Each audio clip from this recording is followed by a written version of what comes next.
Hey everyone, Mike here today with some thoughts here on Besiege. This is a really cool game. It's been early access since 2015. It left early access in February 2020, and since then, it's still getting a lot of updates. It's getting content updates, new tools and mechanics and stuff, and more importantly, it's also coming to consoles for folks who, don't want to play this on PC for some reason. So anyways, we'll start off with one of the easy early game levels here, kind of show off some of the basics, and we'll go from there. When you first start off a level, you got this bounding box. This is sort of the limitation in terms of build volume. You can actually go into free build mode as well if you want. The idea here is that you should be able to fit a solution in this box, and it's generally the same size from level to level. So what we're going to do here is just a very simple vehicle, and we'll run into these poor carts and destroy them. Nothing else there. I didn't have to map buttons because everything was kind of pre-mapped the way I needed it to, so there you go. This level here is in case you made a big solution.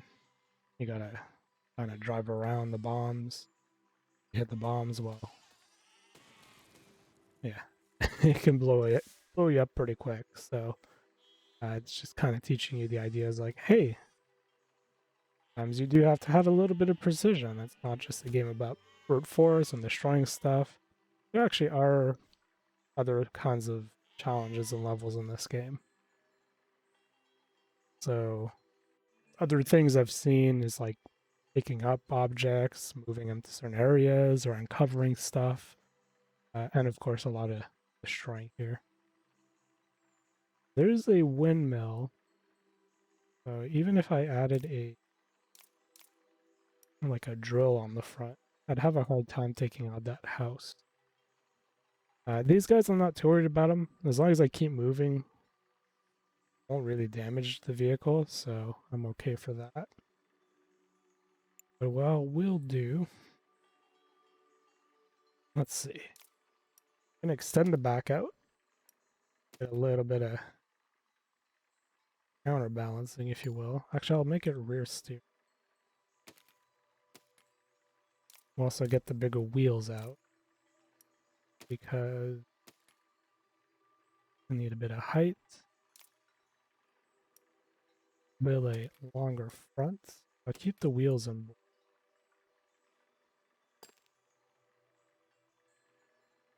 Yeah. Wheels a little bit in. And the plan here is to put a drill, but I'm gonna have to raise it up.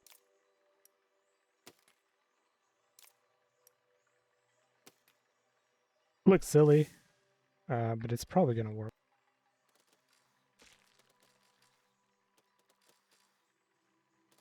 Camera. Yeah, we need to hit guy. Barely out of distance. Alright, let's...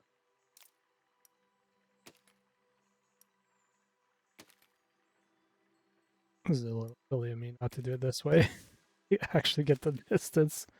You might have seen it broke, so let's add a bit of support. Go. Then what I'm gonna do here,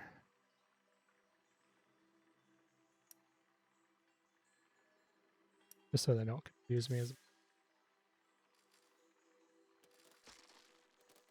So yeah, this is again trying to do kind of the minimal viable solution. It's not the greatest thing in the world, but it works. And ultimately, that's how you get through some of these levels. Occasionally, I come up with some pretty crazy ideas, and I try them out. It gets really complicated. Then you kind of fall back on a more simple solution. Turns out that's kind of a more ideal solution in some cases. But of course, not the only solution. And that's what's kind of fun about this, is that there are a lot of different options out there. So let's see, what's this one here? Yeah, this is one of the first ones where you kind of are flying. Again, I'll show you a basic version here. This is a pretty good one, very effective. Not necessarily a universal solution, but one that I like to start off with.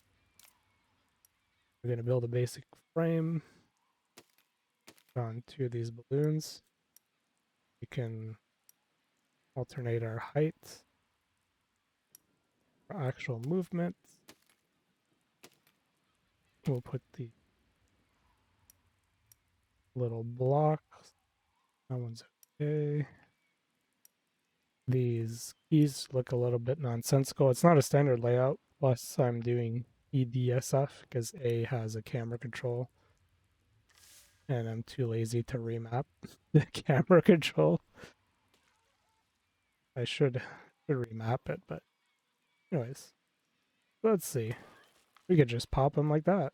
We don't necessarily need any, you know, offensive tools. We can just bump into them and take out the balloons. And hey, it's as simple as that. So of course, there's a lot of solutions. Like I said, this game gives you a lot of tools, a lot of freedom, and there's just a lot of stuff that you can do. And so the second world here is kind of encouraging you to build a flying machine. Like, hey, we got to get to these locations, and like you kind of saw off the vehicle in the previous world. Well, now you've got, you know, oxen or whatever running around with bombs strapped to their back. So to reach these points, you kind of don't have much of a choice flying. Otherwise, they'll just blow you up if you have a ground vehicle. So the game does have a bunch of worlds. Each of them, I think, have 20, not quite 20. Got 35 zones. And then the world I'm in goes up to 50 or 44. Yeah, looks like, I don't know, 45. And then there's one last world that I've touched not yet. But yeah, there's a bunch of other stuff. You can play multiplayer. There's also a level editor, sandbox modes. There's also all sorts of mods and stuff. So it's a great game. There's a lot of stuff that you can do. They've been updating it a lot, adding a lot of cool stuff as well. And it's not a particularly expensive game. You know, it regularly sells for 17.50 Canadian or 14.99 US. Though it does come down to like 66% off. So it's about $6 Canadian or $5 US during the sales, which does make it quite inexpensive. Ultimately, something that, yeah, you could spend a couple minutes, have a lot of fun, or it can really grab you in and get you to do some pretty crazy advanced stuff. So with that said, hope you guys enjoyed this video, and I'll see you guys next week with another one.